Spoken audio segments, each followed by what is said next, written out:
Good day, ladies and gentlemen. Welcome to another video na sinusubaybayan ninyo sa Tuwi-Tuwi na. Uy, nakakatuwa naman. May tumawag sa akin kanina eh. Tumawag sa akin sa Messenger. All the way from ibang bansa, OFW po siya. Nagpapa G-Gives convert po siya sa atin. At naku, nung nag-video call kami, kinilig siya. Sabi niya, legit. Sabi niya gano'n, kinilig siya. Hello sa'yo, nakalimutan ko yung pangalan niya. OMG. Teka lang, check ko lang ah.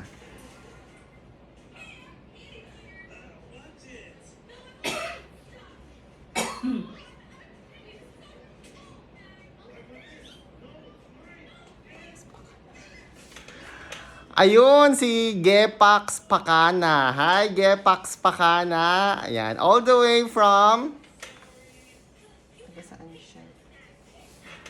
From Jeddah, Saudi Arabia. Hello sa iyo, Jeddah. Ay, Jeddah. Gepax Pakana.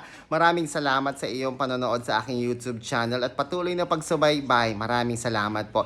Ngayon, magbasa po tayo ng isang comment mula sa ating subscribers sa YouTube channel na DJ Chico Arellano.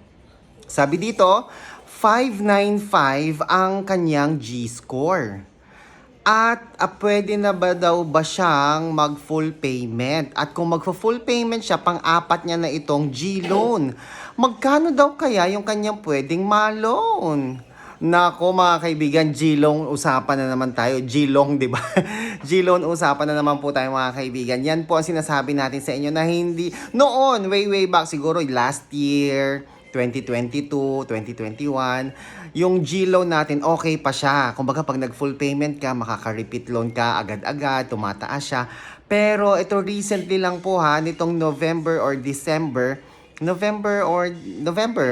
going December 2023, naglabas na po sila ng paalala sa lahat no, sa pamamagitan ng GCash Help Center kay GG na kada application, mapabago man ito, new application or re-application, is subject to evaluation. At ang evaluation na ito ay evaluated by Fuse Lending Inc. So, hindi po si GCash ang nag-evaluate sa atin. Kumbaga sa recommending approval lamang no si GCash sa pamamagitan ng G-score. Pero ang nag-evaluate pa din po ay si Fuse Lending Inc. No? So, bawat full payment natin, bawat repeat loan natin sa G-loan, talagang subject to evaluation. Kaya yung iba nagtataka, ay bakit Chico, on time naman ako magbayad, bakit ang repeat loan ko napakababa? 'Di ba? So iba-iba po talaga. May nagtatanong pa nga kung mababa ba yung repeat loan ko, Chico, 1,000, pwede bang palakihin ko muna siya? Pwede bang lumaki? Naku, hindi rin po guaranteed yan. Baka nga mawala pa yung 1,000 ninyo. Ang magandang gawin ko, may 1,000 kayong eligibility, i-avail mo na yan, bayaran mo on time, ipakita mo kay Fuse Lending Inc. na ikaw ay good payer at pwede kanyang offera ng mas mataas na offer mga kaibigan, ha? So, para sa iyo, dear, nako hindi kita magagaranti ha kasi based sa experience ko at based sa experience ng mga nakakaraming nanonood ngayon dito, pare-parehas po. Karamihan sa kanila na nagbayad on time or ahead of time or even full payment, hindi po nakapag-repeat loan ng maganda-ganda.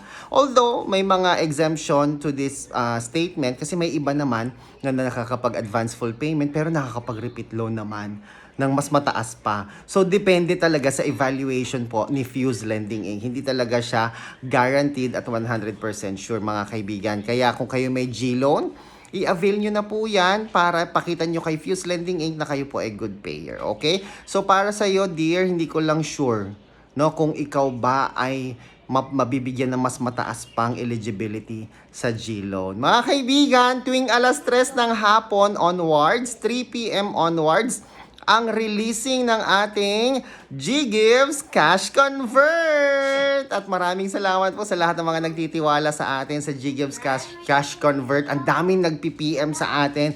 Ang daming nagme-message. Maraming salamat po sa inyong pagmamahal, sa inyong pagtitiwala kay DJ Chico. Makakaasa po kayo na hindi ko po sisirain ang inyong mga tiwala sa atin. Basta mag-comment down below po kayo. Huwag po kayong maniniwala kung may mag-PPM sa inyo na nagpapanggap na DJ Chico kasi hindi po DJ Chico yon, no? Paano ko nasabi?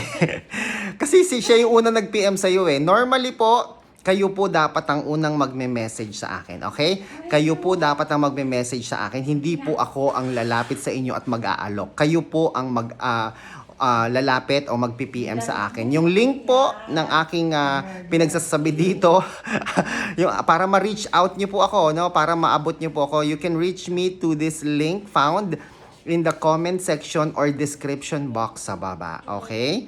Ako po si Chico. Enjoy the rest of the day and God bless po.